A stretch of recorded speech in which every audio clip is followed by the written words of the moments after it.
folks, and good evening. Tonight's reading is Winnie the Pooh. Winnie the Pooh, besides being the name of a book, is also the name of Christopher Robin's beloved teddy bear, who is an important member of the family. Christopher Robin has many other animal friends like Piglet, Rabbit, Eeyore the donkey, Conga, and Roo, and they have lots of good times together as they get in and out of trouble. Edward Bear, known to his friends as Winnie the Pooh, or Pooh for short, was walking through the forest one day, humming proudly to himself. He had made up a little hum that very morning as he was doing his stoutness exercises in front of the glass. Tra-la-la, tra-la-la, as he stretched up as high as he could go, and then tra-la-la, tra-la-la, oh help, la, as he tried to reach his toes. After breakfast, he had said it over and over to himself until he had learned it off by heart. And now he was humming it right through properly. It went like this: tra-la-la, tra-la-la, tra-la-la, rum-tum, tiddle-um-tum. Winnie the Pooh, rum-tum, tiddle-um-tum. Tiddly-dee, tiddly-dee. Well, he was humming this hum to himself and walking along gaily, wondering what everybody else was doing and what it felt like being somebody else. Then suddenly he came to a sandy bank, and in the bank was a large hole. "Aha," said Pooh. "If I know anything about anything, that hole means rabbit," he said. "And rabbit means company," he said. "And company means food and listening to me humming and such like, rum-tum-tum, tiddle-um." So he bent down, put his head into the hole, and called out, "Is anybody at home?" There was a sudden scuffling noise from inside the hole, and then silence. What I said was, "Is anybody at home?" called out Pooh very loudly. "No," said a voice, and then added, "You needn't shout so loud. I heard you quite well the first time." "Bother," said Pooh. "Isn't there anybody here at all?" "Nobody." Winnie the Pooh took his head out of the hole and thought for a little, and he thought to himself, there must be somebody there, because somebody must have said nobody. So he put his head back in the hole and said, "Hello, Rabbit. Isn't that you?" "No," said Rabbit in a different voice this time. "But isn't that Rabbit's voice?" "I don't think so," said Rabbit. "It isn't meant to be." "Oh," said Pooh. He took his head out of the hole and had another think, and then he put it back and said, "Well, could you very kindly tell me where Rabbit is?" He has gone to see his friend Pooh Bear, who was a great friend of his. But this is me, said Bear, very much surprised. What sort of me? Pooh Bear, are you sure? Said Rabbit, still more surprised. Quite sure, said Pooh. Oh, well then, come in. So Pooh pushed and pushed and pushed his way through the hole, and at last he got in. You were quite right, said Rabbit, looking at him all over. It is you. Glad to see you. Well, who did you think it was? Well, I wasn't sure. You know how it is in the forest. One can't have anybody coming into one's house. One has to be careful. What about a mouthful of something? Pooh always liked a little something at 11 o'clock in the morning, and he was very glad to see Rabbit getting out the plates and mugs. And when Rabbit said, honey or condensed milk with your bread, he was so excited that he said both.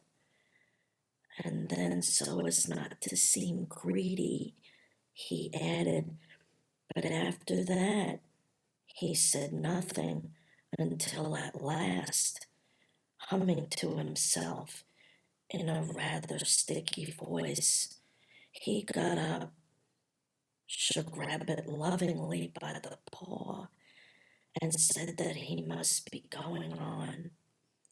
Must you? Said Rabbit politely.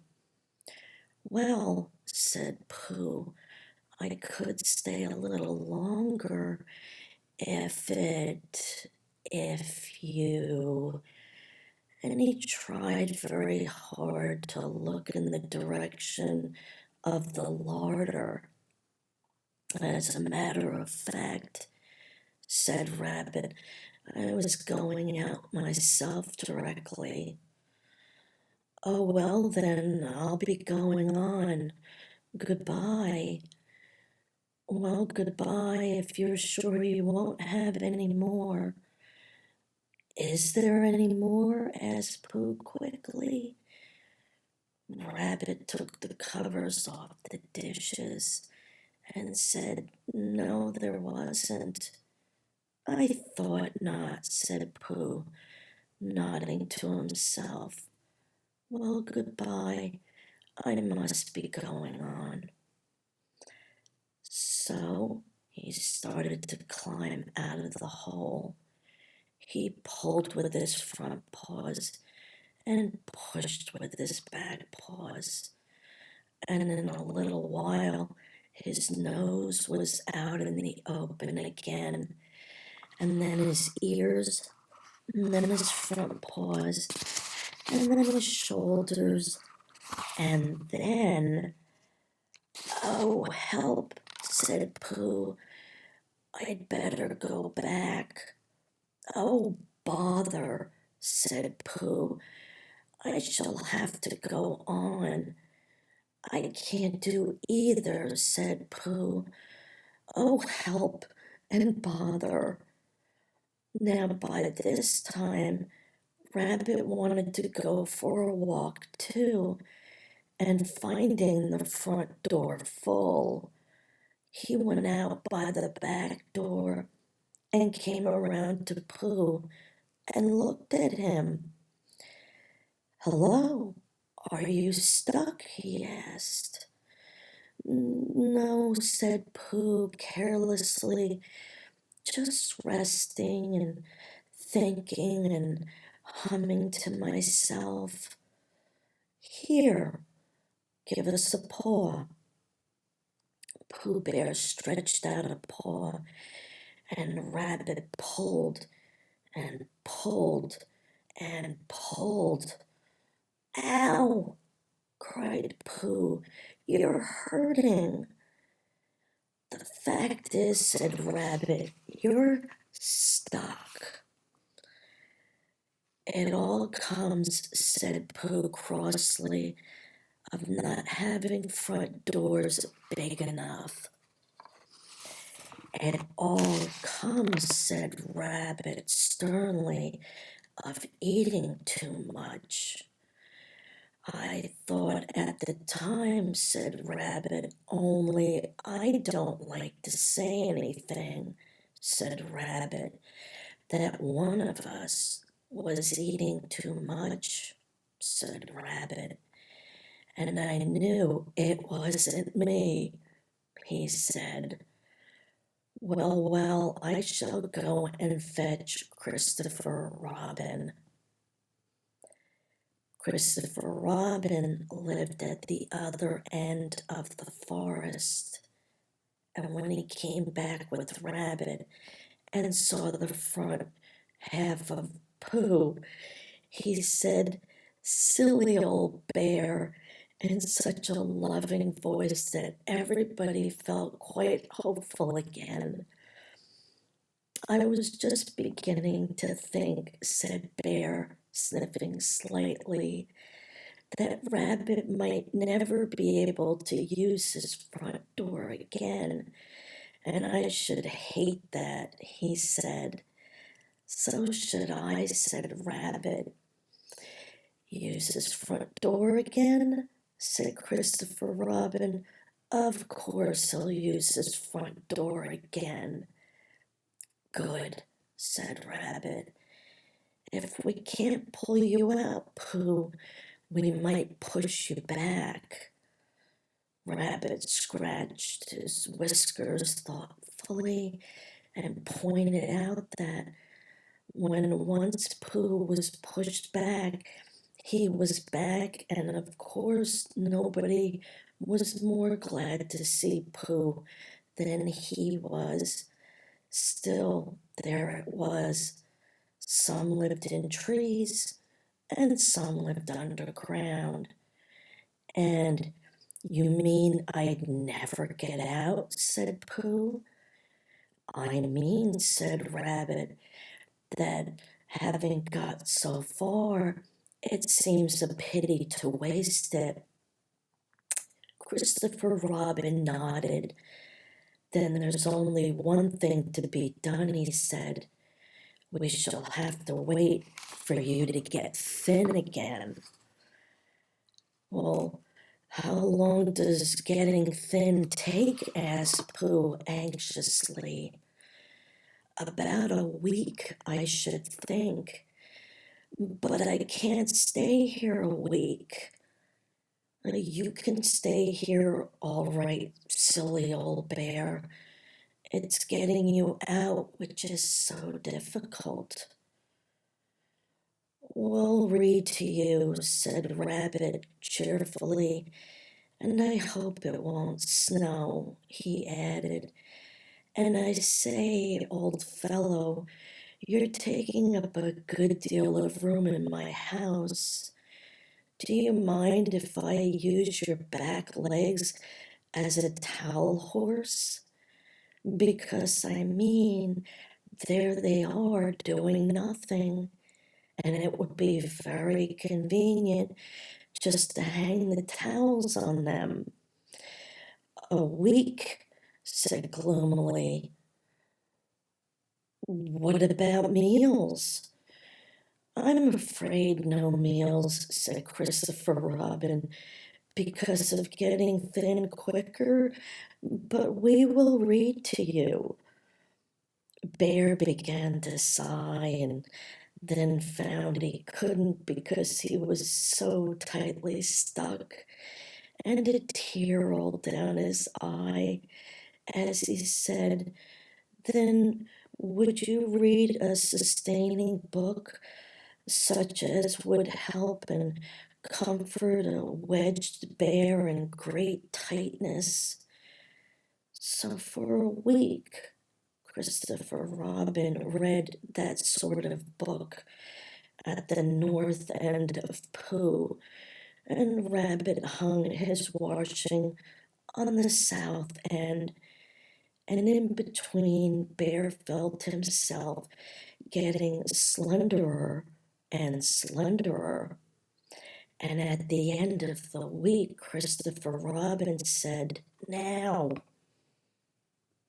So he took a hold of Pooh's front paws, and Rabbit took hold of Christopher Robin, and all Rabbit's friends and relations took hold of Rabbit, and they all pulled together. And for a long time, Pooh only said, "Ow," and "Oh." And then all of a sudden, he said, "Pop," just as if a cork were coming out of a bottle. And Christopher Robin and Rabbit and all Rabbit's friends and relations went head over heels backwards, and on the top of them came Winnie the Pooh free. So with a nod of thanks to his friends, he went on with his walk through the forest, humming proudly to himself. But Christopher Robin looked after him lovingly and said to himself, "Silly old bear." Well, that's the end, and I hope you enjoyed it. Good night and sleep tight.